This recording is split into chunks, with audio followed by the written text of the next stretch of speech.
Ich begrüße euch hier zurück bei Jigsaw Basod. Lasst uns die Spiele weiterspielen. Nein, nein, haha. Nein, nein, wir spielen ja nicht dran weiter. Aber wirklich, was wir da eigentlich alles schon entschieden haben, das ist ja eigentlich gigantisch. Aber schauen wir mal, was wir da neu bekommen haben. Da gibt es ja auch einiges, kann man das finden. Und auch, da haben wir vieles jetzt neu freigeschaltet. Bist du deppert. Verwaltungsnotiz Fundort Sanatorium. Eine Nachricht, in der das Personal darum gebeten wird, Betten für die Bergarbeiter vorzubereiten, die nach einem Unfall in der Mine gerettet wurden. Die Bergarbeiter wurden ins Sanatorium gebracht, um sich zu erholen. Betrifft, also da ist es wieder 1952 von Mr. Roach. Hiermit erwähnt sich die Rettung des Bergarbeiters morgen abgeschlossen werden soll. Da die Zahl der überlebenden Berger unbekannt ist, bereiten sie alle Betten auf Station A vor. Gut, das andere ist es eigentlich bla bla nur von der Presse. Nichtbeachtung des anderen würde sich schlecht auf Mr. Break und das gesamte Sanatorium hat eine fristlose Kündigung zur Folge. Gut, die Kamera haben wir auch gefunden. Die Linse war hinig.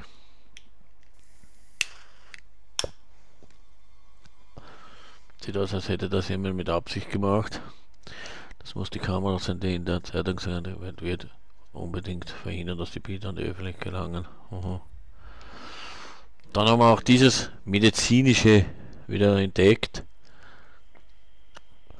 Also da sind eigentlich Bergarbeiter 12. Also der Bericht erwähnt 12 Bergarbeiter, aber aus der Mine wurden 30 Steckungen geholt. Ja, schon verdächtig. Es gibt keine Hinweise, was mit den anderen 18 Bergarbeitern passiert ist. Okay. Das andere ist eigentlich nur bla bla, kann man sagen. Ja, das Tatsache sind 12 gekommen und 18 sind irgendwo verschollen. Aus physiologischer Ebene war der wieder Schock für einige Gruppen nach den 23 Isolationen schwierig zu bewältigen. Ja, sie waren da irgendwo isoliert. Ja, das ist halt ein bisschen viel zu lesen da. Der Nikolaus Henry Fulles Bowen, unser Freund. Mittlerweile. 30 Steckungen haben wir auch gefunden in dem Safe. In dem Sanatorium im letzten Video. In den letzten Videos. Einen Zeitungabschnitt. Naja, der ist schon ein bisschen interessanter. Vor allem, weil da war, glaube ich, auch unser Freund auch dabei. Unser Freund, was wir in der Zwischenzeit ja auch schon vielleicht verdächtigen.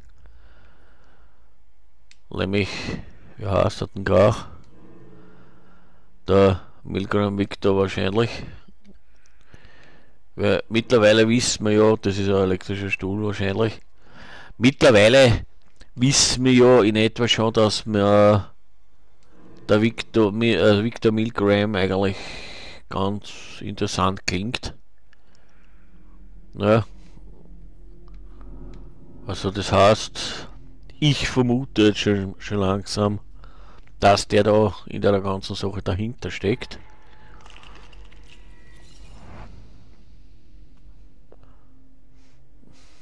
Von Mike ins Sanatorium gefunden. Verlust. Okay. Von Mike vom Sanatorium gefunden. Glück.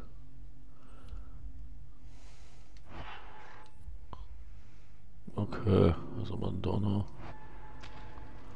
Wahnsinn eigentlich. Bergschule. Okay, die haben wir sich auch alle angeschaut. Wer soll sterben? Interessant.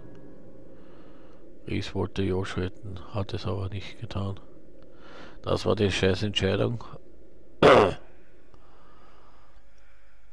Das war leider Gottes die blöde Entscheidung.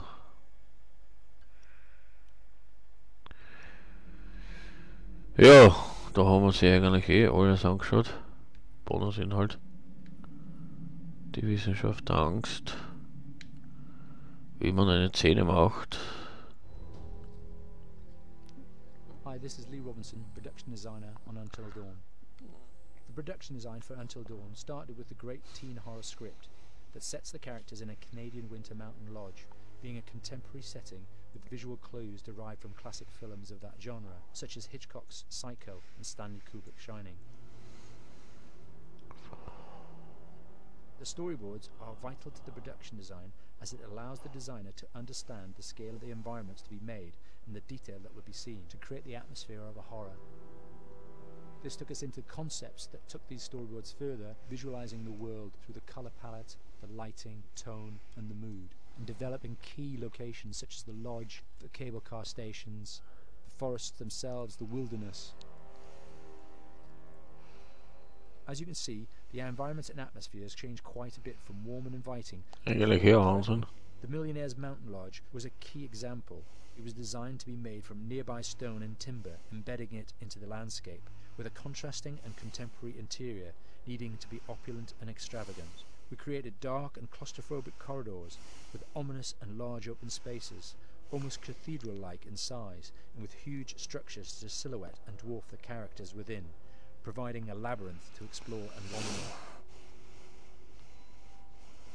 Each character was developed with a strong visual identity in mind, with contrasting colours, tones and silhouettes to identify them, each to have their own texture, pattern and shape, so that when they were lined up you could always identify them.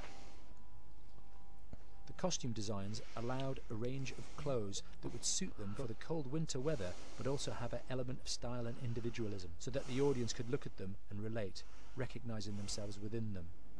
A lady would like to cuddle up with her man by a nice cozy fire bathed in atmospheric mood lighting. Right. It'll get plenty of that once we're rubbing up against each other. Like fire Mhm. and lighting. Yes. Working with the lighting artists, we really brought the look and feel of the world together, and this required a thorough understanding of the visual language of teen horror. A key scene was where all the characters emerge out of the rear of the lodge chasing Hannah. A contrast is evident straight away from the exterior wilderness to the warmth of the lodge. The attention to character lighting here is through the bounce and rim lighting, accented colours and composition, creating characters that come from the dark into the light and back again with an emotional effect. Guys, Ja, da konnte vielleicht die 3er Playstation und der PC vielleicht nicht so ganz mit. Hannah! What's going on? Where's my sister? Zumindest die 3er nicht. It's fine. She just can't take a joke. It was just a prank, Han. Jetzt ist mir so einiges klar, warum das Ganze nicht am PC oder auf der 3er nicht entschieden gekommen ist. Vielleicht konnte die 3er nicht so ganz mehr mit da. Wissenschaft der Angst. Until Dawn is a game that's full of horror, and one of the things we decided to do early on was to take a scientific approach to how scary it was. So we did experiments on people and we measured their responses to the game. We've created a test area. It's as close to a home setup as we can get it. We've recruited ordinary people to play the game and we've left them to play it on their own. Just turning the light on.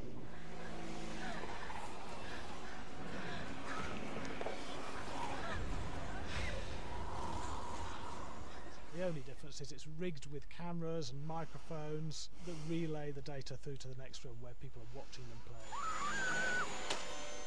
Bracelet here we use for biometric testing. It measures the player's emotional response. It's called a galvanic response sensor. It makes contact with the user's skin and it measures the electrical conductivity across their skin. It's the same principle as an old-fashioned lie detector. When you're stressed, you sweat a little, very sensitive, and picks up tiny changes if the player is feeling anxious or scared. That data's fed back to a testing team, comes through as a graph.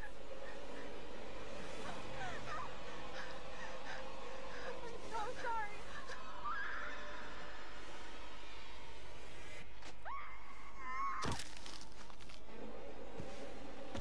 Ja, sie wäre auch gestorben, auch wenn sie sie fallen hätte lassen, also sie wären trotzdem gestorben. Jetzt wissen wir das auch. When we have have a scare that's consistently has a measurable emotional Die Zwillinge response hättest being nicht used. retten können. If it didn't have that, it goes back to the team for improvement. The data doesn't tell us what's wrong with the scare, it only tells us if it's working or not. Wait, okay, so you hear that too, right? Josh, Here we have a chapter relatively early in the game. weirdly regular. Nothing regular about it. We have to create tension and anxiety in the player so they are ready to receive the scare.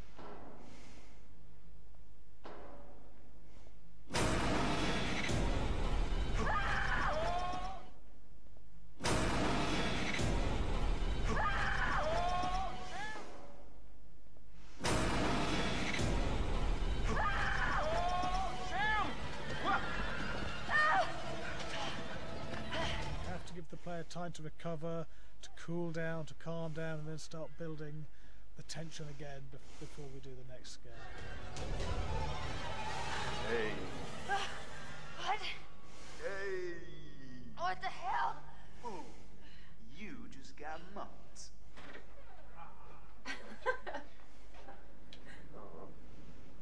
Yeah, I have such an adrenaline high when I get. There's two things we found. One is we could look at the scares, analyse if our expected scares were working effectively. Were people shrieking and covering their hands, or were they getting an emotional response from it? And being scientific about it means that we strip out people's opinions about whether things are working or not. We've got data, and we look at the data. If it's working, we're happy with it. Really scary.